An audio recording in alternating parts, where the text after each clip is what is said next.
Johnsy, दो युवा कलाकार एक छोटे से फ्लैट में इकट्ठी रहती थी। फ्लैट एक पुराने मकान की तीसरी मंजिल पर था। नवंबर में जॉन्सी बहुत ज़्यादा बीमार पड़ गई। उसे निमोनिया हो गया और वो सारा दिन बिस्तर पर लेटी रहती थी और खिड़की के बाहर झांकती रहती थी। उसकी फ्रेंड स्यू उसके लिए बहुत ज़्यादा परेशान थी। उसने डॉक्टर को बुलाया। डॉक्टर हर रोज़ आता था, लेकिन जॉन्सी की हालत में कोई सुधार नहीं हो रहा था। एक दिन डॉक्टर ने स्यू को एक तरफ बुलाया और उससे पूछा, क्या जॉन्सी को कोई चिंता है? तो स्यू ने जवाब दिया, नहीं, लेकिन आप ऐसा क्यों पूछ रहे हैं?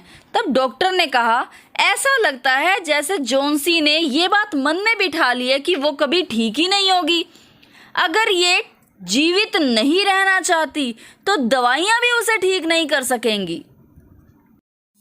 स्यू ने बहुत कोशिश की कि जॉन्सी अपने चारों ओर की चीज़ों में इंटरेस्ट ले। वो उससे कपड़ों की और फैशन की बातें करती थी, लेकिन जॉन्सी कोई रिएक्ट ही नहीं करती थी। जॉन्सी चुपचाप सारा दिन अपने बिस्तर पर लेटी रहती थी। स्यू अपना ड्राइंग बोर्ड जॉन्सी के कमरे में ले आई और पिक्चर बनाना शुरू कर दिया। अब जॉन्सी का ध्यान उसकी बीमारी से हटाने के लिए वो काम करते हुए सीटी बजाने लगी। अचानक स्यू ने जॉन्सी को कुछ बड़बड़ाते हुए सुना और वो बिस्तर की तरफ भागी। जॉन्सी उल्टी गिनती गिन रही थी और खिड़की से बाहर देख रही थी और कह रही थी 12, 11, 10, 9, 8, 7।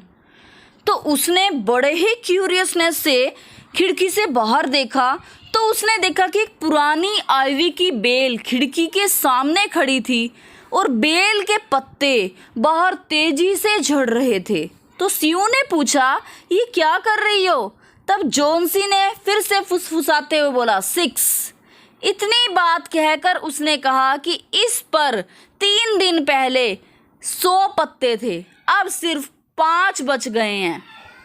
तब स्यू ने कहा, ये ऑटम सीजन है, पत्ते तो झड़ेंगे। तब जॉन्सी ने एक अंतिम बात कही, जब आखिरी पत्ता भी झड़ जाएगा तो मेरी मृत्यु हो जाएगी।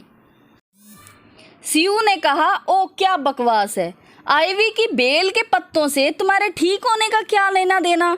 डॉक्टर को पूरा बिलीव है कि तुम ठीक हो जाओगी। तो जॉन्सी ने और कुछ नहीं कहा और स्यू गई और उसके लिए एक सूप का कटोरा लेकर आ गई।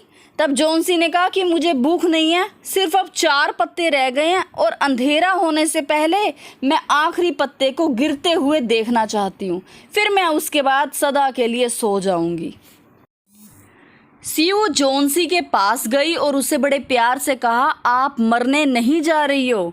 मैं कर्टन बंद नहीं कर सकती क्योंकि मुझे लाइट की ज़रूरत है।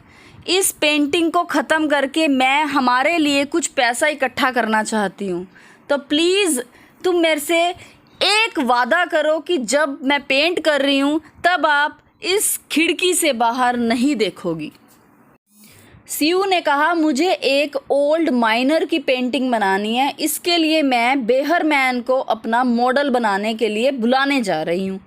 तो स्यू भागती हुई नीचे गई। बेहरमैन पहली मंजिल पर रहता था।